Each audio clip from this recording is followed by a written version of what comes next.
Bom, hoje a gente vai exercitar nossa capacidade de prever o futuro. Aqui ninguém é mãe de nada, não, mas com as últimas notícias sobre IA e o mercado de desenvolvimento, dá pra gente cravar algumas coisas que realmente vão acontecer nesses próximos anos e qual é a melhor estratégia para lidar com isso. Primeira coisa que eu queria falar, eu acho que eu não vou conseguir falar tudo no vídeo, então talvez eu faça outros vídeos, cada um para um tema, mas eu queria falar um pouquinho sobre o apagão tecnológico. Hoje a gente está vivendo um momento único no desenvolvimento, que é o advento da IA, e cada vez as pessoas estão adotando mais e usando mais. Isso é super legal porque aumenta a produtividade e os gargalos que a gente tinha anteriormente a gente não tem hoje. A gente criou outros gargalos que eu vou falar mais pra frente. E o que acontece? Nessa adoção da IA, a função que mais se identificou com isso foi os júniors, né? Os júniors, eles têm um problema que é não saber das coisas. E a IA vai de encontro com isso, né? E você tem uma dúvida sobre como implementar alguma coisa, você vai na IA e ela resolve esse problema pra você. E beleza, tá tudo muito lindo, tá tudo muito legal, parece maravilhoso, mas é uma armadilha a longo prazo. Como é que funcionava o fluxo antigamente, né? Antigamente, um júnior, ele tinha um problema de código, ele primeiramente ia no Google dar uma pesquisada, Stack Overflow, lidava com aquele código ali, tentava alterar na cabeçada mesmo, tentava ler a documentação, e por última instância ele ia procurar um sênior, porque muitas vezes era até bom esse sênior ser um cuzão, porque o que acontecia? Esse sentimento de frustração de ter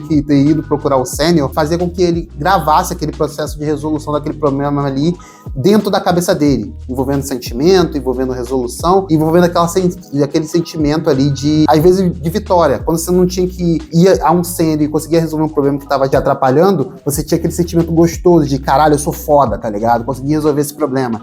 Então, esse tipo de dinâmica fazia você aprender e formava os júniors para virar sênior no futuro. Isso era maravilhoso. Não só isso, tá? Isso já aconteceu muito comigo, que era você ter um problema, você resolveu ele tão fácil, que depois que você tinha ele de novo, você não resolvia ele tão fácil, você pensava assim, puta, mano, eu já resolvi esse problema aqui. Como é que eu resolvi? Qual é a conclusão que eu chego aqui? Que quando você resolve um problema muito fácil, você acaba esquecendo, porque não te gerou sentimento, não te gerou ressentimento, não te gerou raiva. Então, quando você não tem sentimento ligado aquela resolução de problema, você acaba esquecendo. E o que tá acontecendo agora, tá? Como é que funciona o júnior no dia de hoje?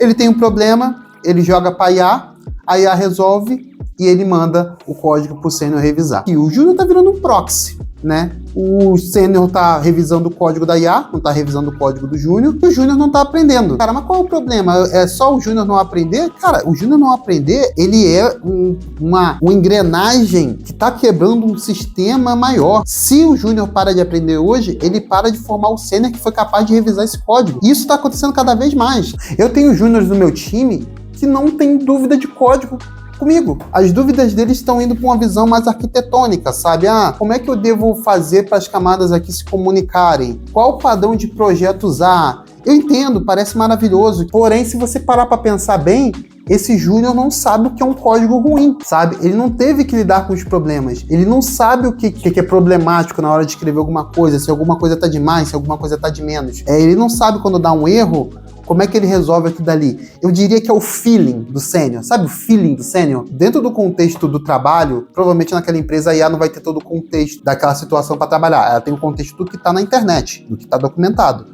Muitas vezes o que está dentro da sua empresa não está documentado. Muitas vezes é uma estrutura específica. E eu lembro que a gente tinha subido um pod para fazer um teste e esse pod estava dando erro. O meu júnior não tinha conseguido resolver e levou o problema para mim. Aí eu fui dar uma olhada, chamei meu outro sênior para dar uma acelerada no processo também. Tipo assim, erro de manifesto. E beleza, a gente fez o básico, né, que foi jogar na IA abriu 1000 possibilidades, erro de manifesto é muito abrangente. E tipo, eu falei, caralho, ô Júlio, eu já tive esse problema, velho. Eu tive esse problema quando eu tava desenvolvendo pra Android. E erro de manifesto normalmente dava no POM, sabe? Eu vou lá dar uma olhada no POM. Eu abri o POM e eu vi que, como o meu júnior tinha copiado um projeto anterior, né?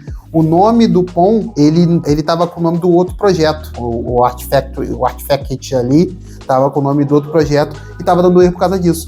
Só que como esse retorno de erro é completamente mal configurado, ele nunca ia descobrir. Eu sabia daquilo porque eu já tinha passado uma vez e me veio à memória. Então, esse feeling que o júnior não vai ter mais, sabe? Essa capacidade de ver além da IA. Isso te dá também a capacidade de avaliar melhor os códigos que a IA faz. E os revisores desse código a gente não tá mais formando.